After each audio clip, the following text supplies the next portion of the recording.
Welcome back to the Monday Night Wars. This is week 57, the 185th episode of Monday Night Raw. It was live on the USA Network from the New Haven Coliseum in New Haven, Connecticut. This Raw took place the night after Survivor Series 96, November the 18th. Ratings were at 2.4 for Raw and a 3.2 for Nitro. WCW Nitro wins for the 21st week in a row. So after this week's loss, the total scoreboard is now 17 wins for the Raw, 38 wins for Nitro, and 2 draws. That's through the first 57 weeks. And now that Raw that lost with the 2.4 rating is brought to you by Vince McMahon, JR, and The King. Show opened up with Stone Cold Steve Austin's glass theme and the glass breaking. That's a usual thing that happened a couple years after this in 1998. The show always opening up with the glass, but this is brand new. The glass theme was very relatively new. Stone Cold Steve Austin ended up brawling with Mankind in the entranceway. The match is Austin versus Mankind with Paul Bearer. It was supposed to be Austin versus Vader, but Vader had a shoulder injury, and it was supposed to be a tough man match, a tough man's competition. So instead, they have Mankind take on Stone Cold in a tough man competition. Austin's glass theme hits, and he talks trash with the crowd.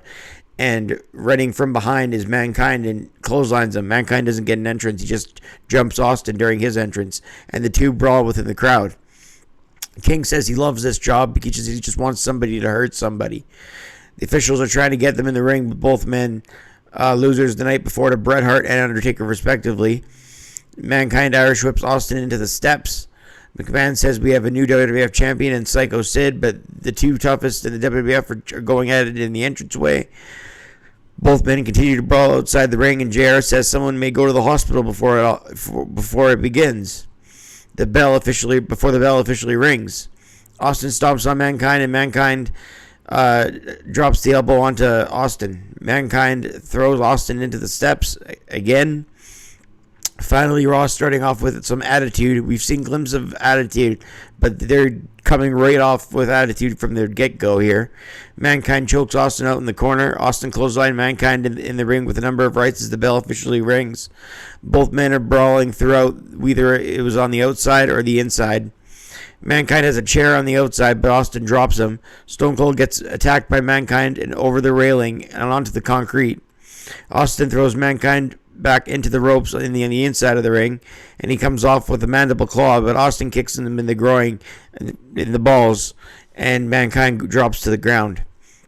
Back from a commercial break, Austin catches a shot in the abdomen coming off the ropes. Austin whipped Mankind on the outside into the steel and caught him down low, which is the only reason he's still in it. Mankind dropped the leg onto Austin, and Mankind drops Austin chest first onto the railing. Austin caught Mankind in the middle of the ropes. Austin suplexed back into the ring by Mankind. McMahon says Bret will face Owen next week on Raw. A swinging neckbreaker by Mankind to Austin. Mankind drops the leg onto Stone Cold. Austin gets a sleeper on Mankind, but he drives himself back out of the ring using Austin's momentum. Stone Cold Steve Austin hammered away, and he stomped a mud hole in Mankind and walked it dry. King saying this was a tough man contest, and Austin, supposed to take on Vader last night, is showing the same toughness that he would have shown to Vader, he said. Both guys continue to wrestle on the outside. They brawl near the guardrail. Austin using the guardrail as his friend against Mankind, using it as an ally. Mankind just bumps into the steel railing hard. And then he comes back into the ring as these two must have entered and exited the ring like 5 times each. They used a chair, but then Austin catches Mankind down low, and the Executioner comes out and attacks Austin, ending the match with a DQ around 12 minutes, including the outside attack.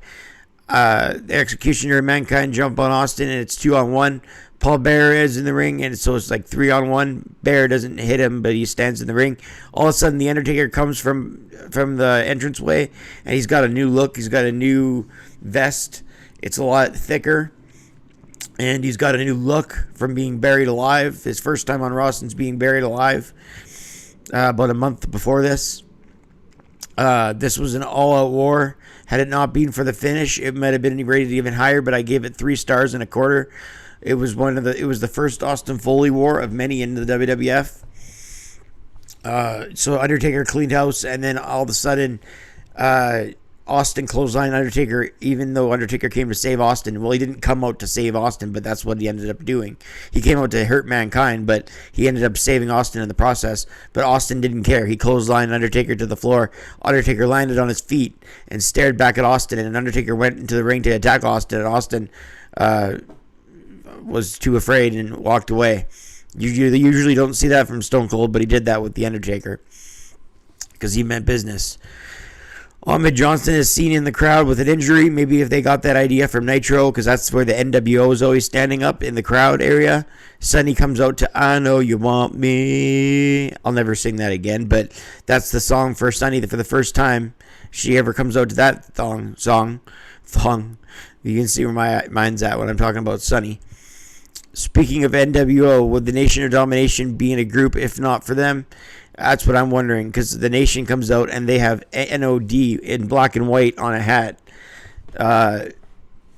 Nation of Domination stands for, obviously. And it's the same black and white merchandise that NWO, NOD, NWO, it's pretty close. And they saw how the group was dominating WCW, so this is a debut of the Nation of Domination. It's the first time we even hear their theme song. Farouk comes in and does the by any means necessary. Certainly there's some original stuff with the Farouk Nation of Domination. It's not a complete copy of the NWO at all, but just group warfare. That's all I'm talking about. Ahmed Johnson comes to the ring with a 2x4 and chases Farouk out and Farouk says this isn't over, Punk, as he walks away, but Ahmed says, "You're going down. You're going down." And the crowd chanted along with him. That was after Farouk's match with Savio Vega. Farouk hit a spine buster, a snapshot vertical suplex, a camel clutch, and ended up beating him with a power slam. Ahmed comes to the ring, and then that's when he chased Farouk out. McMahon said, "Jose Lothario, I gave that match a star." That might have been Savio Vega's initiation into the Nation of Domination, but he's not yet an official member, but that was a loss to Farouk. And it's a pattern, I believe, in coming weeks. We'll have to check on that. McMahon said his Jose Lothario refused medical attention the night before when Sycho Sid attacked him to become champion. Next up, we have Doug Furnas and Phil LaVon taking on Leaf Cassidy and Bob Spark Holly. Cassidy with LaVon in the ring, a leapfrog and a thrust kick, an armbar and a head scissors. The two bridge out as Cassidy was impressive in there with Furnas and LaVon, two great workers. Bulldog and Owen are interviewed on a split screen. And they're asked about if they're going to defend their titles. They say they're fighting champions, and Owen will definitely defend it against LaFon and Furnas or anybody but they need to climb the ranks, they say. That's what Clarence Mason said anyway, if they wanted a chance. But Owen Hart was willing. LaFon with a high thrust kick. Cassidy takes back over, taking in Holly, and they double team LaFon. An elbow shot from the corner. Furnas tags in and hits a Hurricane Rana on Leaf Cassidy. LaFon back in the end here. Cassidy with a German suplex into a bridge. And then all of a sudden, LaFon comes back with a Northern Lights suplex and gets the victory with that. I rated the match 2 stars and 3/4. That does it for the match portion of the show. It was Bob Holly and Leaf Cassidy losing to Furnas and LaFon there.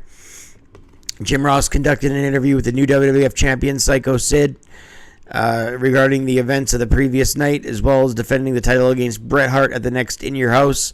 Sid says HBK can get a rematch, first of all, and he says he'll be a fighting champion because he's the master and because he's the ruler of the world. Sid says he will be a fighting champion and nobody will be able to stop him. So JR tells Sid that his first test is on pay-per-view anyway, is going to be against Bret Hart, but there's others in the WWF like The Undertaker, Stone Cold Steve Austin, Mankind that want a shot. Sid just said all of them will be done, all in due time. So to end the show, they had Pyro go off after Sycho Sid's promo. It was kind of random, but just Pyro went off, and McMahon says, "We'll see you next week with Bret Hart battles Owen Hart."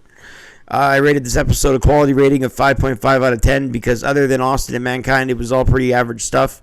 The Undertaker made the save, and his new look is interesting. Austin's glass theme is welcome. Sonny's new theme, the new Nation of Domination theme. So a bunch of firsts on this Raw, but pretty average stuff. But they're showing attitude, and that's a good thing for Raw going forward. I'm Bret Mix, and this is the Monday Night War Reviews. Hit like and subscribe, and I'm out.